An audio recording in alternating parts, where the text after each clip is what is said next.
এটা আমাদের আচার্য গুরুজি অলোক লাহিড়ী মহাশয়ের তৈরি একাডেমি। এটা দীর্ঘ 30 বছর ধরে এইটা করে চলেছে। তো বিগত 2 বছর ধরে আমরা একটু এটা বড় মাপের করছি। ওনার উদ্দেশ্য হলো আমাদের যে শাস্ত্রীয় সঙ্গীত, ভারতীয় শাস্ত্রীয় সঙ্গীত যেটা ভারতবর্ষেই সৃষ্টি হয়েছে বা পৃথিবী জুড়ে এটা ছড়িয়ে যাচ্ছে, আর এইটাকে যাতে শুধু এই শাস্ত্রীয় সঙ্গীতের উদ্দেশ্যটা শুধু গান নয়, শাস্ত্রীয় সঙ্গীত থেকে মানুষের নানা রকম সমস্যার সমাধান করে। কীরকম সমস্যা? মানুষের মধ্যে স্ট্রেস, নানা রকম চিন্তা, কনসেন্ট্রেশন, এসব অনেক ভালো করে। যেরকম আজকালকার ছেলেমেয়েরা খেলাধুলার জায়গা অনেক কমে গেছে, খেলাধুলো করতে পারে না, সারাদিন ঘরে থাকে। তো তারা যদি এই শাস্ত্রীয় সঙ্গীতের মাধ্যমে কিছু করে, শাস্ত্রীয় সঙ্গীত নিয়ে তারা চর্চা করে, তাহলে তাদের অনেক কনসেন্ট্রেশন বাড়বে, যেটা কিনা ভবিষ্যতে শুধু লেখাপড়াই না, তাদের বিকাশে, বুদ্ধির বিকাশেও অনেক রকম সাহায্য করে। তাই গুরুজি অলোক লাহিড়ীর উদ্দেশ্য নিঃস্বার্থভাবে উনি হেঁটে চলেছেন, যাতে আমাদের একাডেমিকে অনেক এগিয়ে নিয়ে যায় আর আমাদের ভারতীয় সংস্কৃতি শুধু ভারতেই নয়, বিশ্বে যেন ছড়িয়ে পড়ে এবং বিশ্বের জন্য আজকের অনুষ্ঠানটা আমাদের প্রতি বছরই হয়। আমরা এই দিনটার জন্য সবসময়ই আমরা তাকিয়ে থাকি।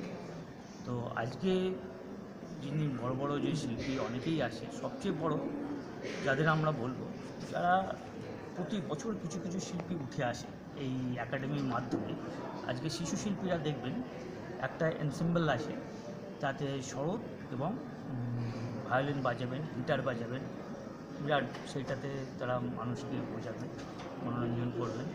আর তারপর আছে শিশু শিল্পীরা কিছু গান করবেন সেইটা। তারপরে যাদেরকে শ্রোতারা বড় বলেন, সেই শিল্পী হিসাবে আছেন আমাদের ক্রিস এসছেন হল্যান্ড থেকে, তারপরে আসছেন পিউ মুখার্জি আছেন ভোকালে, তারপরে ঈশান ঘোষ আছেন একক তবলায়, উনি বাজাবেন, যেটাকে ষোলো আমরা লহড়া বলি, উনি বাজাবেন। তারপর অর্পণ ঘোষ আছেন। বিভিন্ন শিল্পীরা আছেন। ঘোষ কী করেন? বিভিন্ন শিল্পীরা আছে, তারা বাজাবেন, নিজস্ব পারফরমেন্স করবেন। তারপর হিরণময় দত্ত আছেন, তারপরে দেবাশিস বসু আছেন, তিনি অ্যাঙ্কার আমাদের। আর সবচেয়ে বড় একটা ভালো জিনিস বলবো, আজকে এই অনুষ্ঠান করতে যে পরিশ্রমের বেশিরভাগটাই আমাদের গুরুজি এবং আচার্য পণ্ডিত অলোক লাহিড়ী মহাশয় করেন। আর আমাদের সহযোগিতা করেন কৃষি চন্দ্র, যিনি জুয়েলার্স, যিনি আমাদের পুরো অনুষ্ঠানটাকে যেরকম দরকার সেরকমভাবে সহযোগিতা করেন। আর নানা রকম যারা হাওড়াবাসী হিসেবে আমি বলতে পারি, হাওড়ার অনেকে আসে, মিডিয়া আছে, প্লাস আরও সকলে মিলে যারা আমাদেরকে সাহায্য করছে আর করেছে। শিল্পী আছে, বড় শিল্পী আছে, সবাই সুসম। আর বাইরে থেকে যিনি এসছেন, বাইরে থেকে বড় বড় আর্টিস্ট যারা এসছেন, তারা বাইরে থেকে।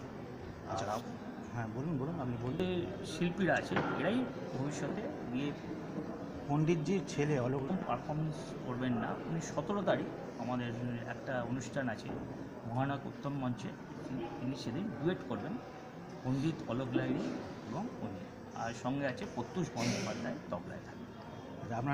আমি একজন কোর কমিটির মেম্বার হিসেবে সুসংগ্রামে আছি। আর এই অনুষ্ঠানে কীভাবে করা যায়, কী করে হাওড়ার মধ্যে এই অনুষ্ঠান আরও বারবার করা যায়, গ্রামে গঞ্জে এই ছড়িয়ে দেওয়ার জন্য, এটা নামটা বলেন। উৎপল মাইতি। এটাকে উনি আমাকে দিয়েই করিয়েছেন, আমি আর অভিষেক বাজিয়েছি তন্ময় জন্য একটা যুগান্তর, এখানে একটা অভিষেক যা ভাড়া সেই পয়সা করা হয়ে যাবে।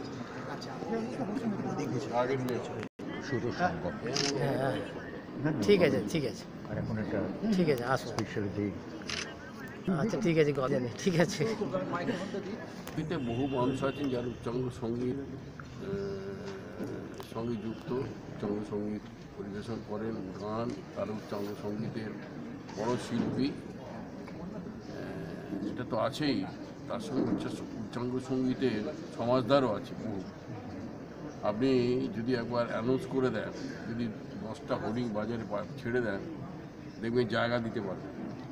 আমরা এখানে ধরুন সরস্বতীর একটা প্রোগ্রাম করলাম,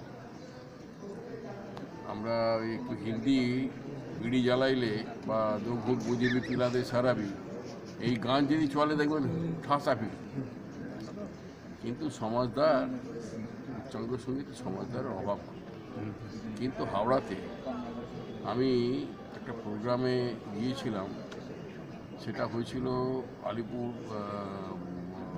ন্যাশনাল লাইব্রেরির ভেতরে একটা হল আছে, সেই হলের মধ্যে একটা অনুষ্ঠান হয়েছে।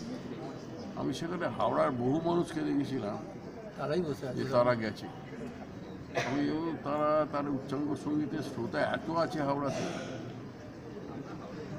তারপরে একজনের কথা বলছিল আমাদের সঙ্গে, বললো আর কি ভদ্রমহিলার নাম বললো, উনি বললে বসে পড়বে, মাটিতে বসে গান শুনবে। তো এরকম বহু মানুষ আছেন।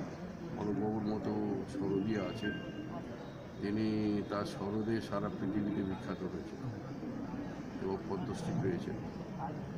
তো সুতরাং হাওড়ায় গুণী মানুষের অভাব নেই।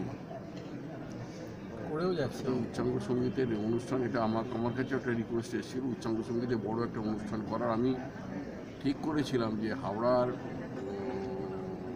ডুমুরজলা ইন্ডোর স্টেডিয়াম একটা বড় অনুষ্ঠান করব।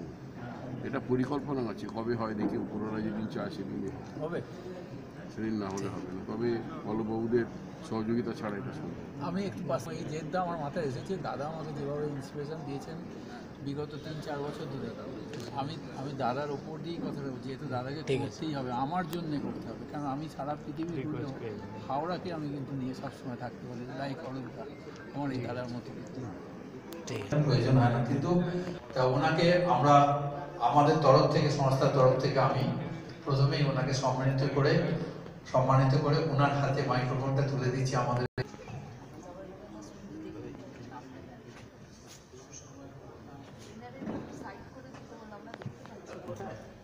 দার্জিলিংয়ে গিয়ে টুক করে জানলা থেকে মেঘের সঙ্গে একটু ভাব করা যায় ঠিক সেরকম রয়েছে।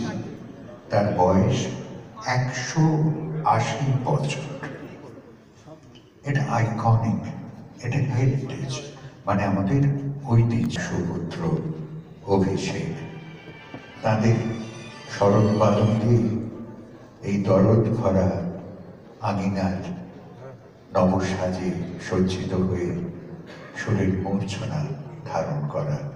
সেখানে উপস্থিত ছিলেন মাননীয় মন্ত্রী,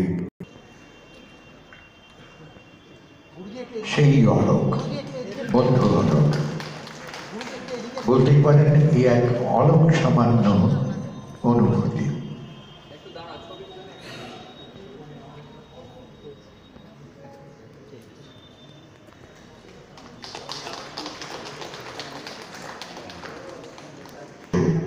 নির্বিষ 2025 আনন্দ অহর্নিশ একমাত্র সম্প্রদনের সন্ধান দিতে।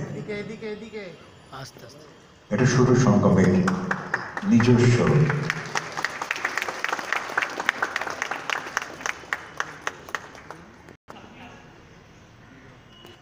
অলোকবাবু তার কথা নতুন করে বলার প্রয়োজন রাখে না। সারা বিশ্বে যার খ্যাতি, শারদ বাজিয়ে তিনি পৃথিবী বিখ্যাত হয়েছেন এবং